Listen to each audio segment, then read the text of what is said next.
So I'm here today over my neighbor and good friend Ronnie, and today we're going to change out a couple of outlets that burnt out. Good. Okay? All right.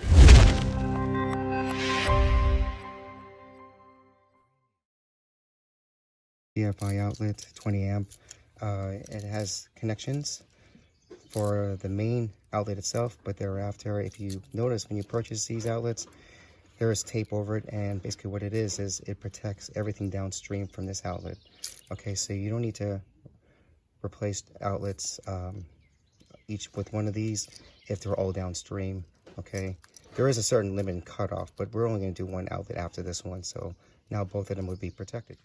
So here we are. This is actually the outlet we're going to change. If you notice, it's actually burnt out. Now, just so you know, everything is off. This whole shed is off, and you want to make sure there's no current running through. I do have one of these pans that detect electricity, and there is nothing there. As you can tell, there is another outlet attached to this.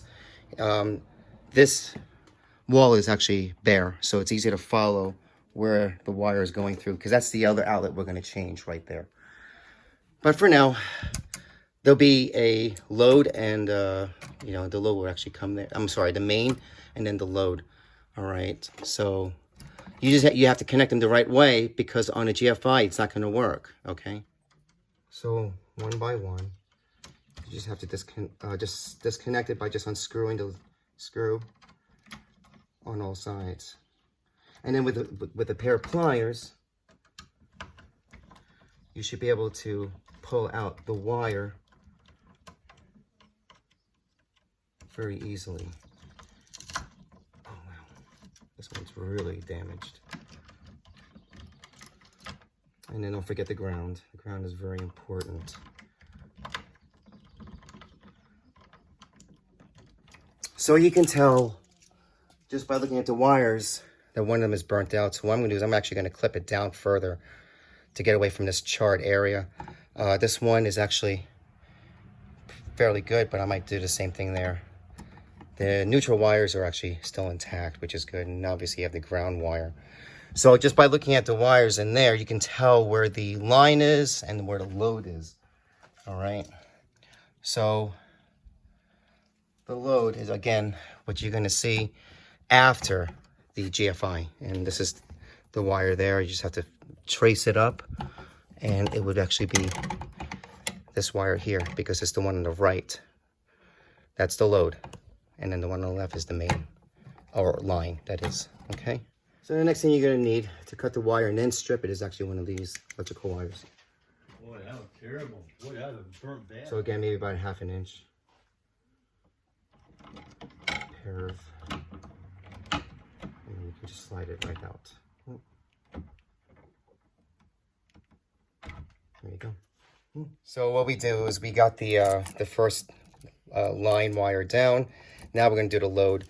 And so again, when you cut these wires, you actually really want to have it long enough, maybe, and twist it in the direction of how you're going to screw it so it grabs on. So now that all the wires are in where they need to be, what I typically like to do is actually wrap it around with electrical tape. It's not required, but it does protect in the event that someone puts their fingers inside, which it's not going to happen, but more so, more habit on my end as well. Actually wrapping it around.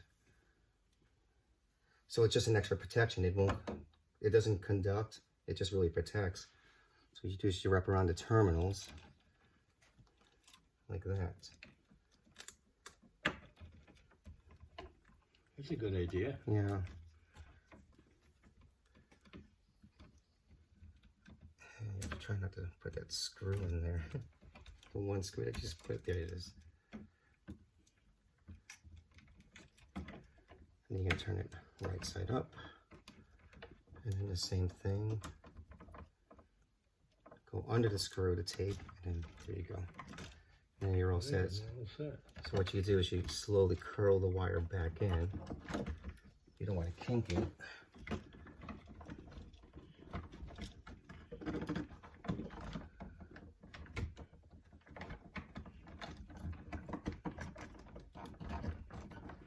There you go. And then the last thing you have to do is actually just put the wire screws right in.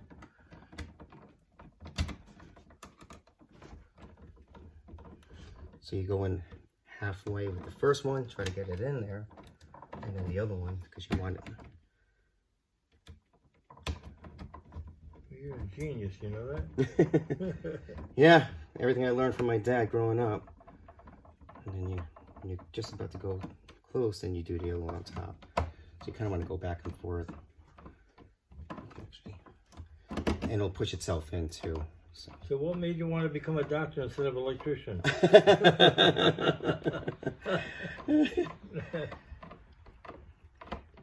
And you're all set.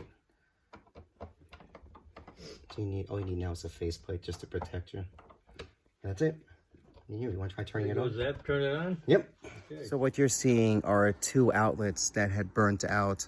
The first one that burnt out was at the far end. And then when Ronnie noticed that it wasn't working, he plugged the appliance into the second to the last one, and that one burnt out too.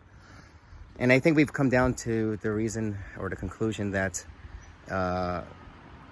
the space heater that was being used must have been drawing way too much current, or it had a faulty shutoff, and so fortunately there was no fire that started. After completing everything and you turn on the power, the last thing you want to do is make sure that everything is correctly wired.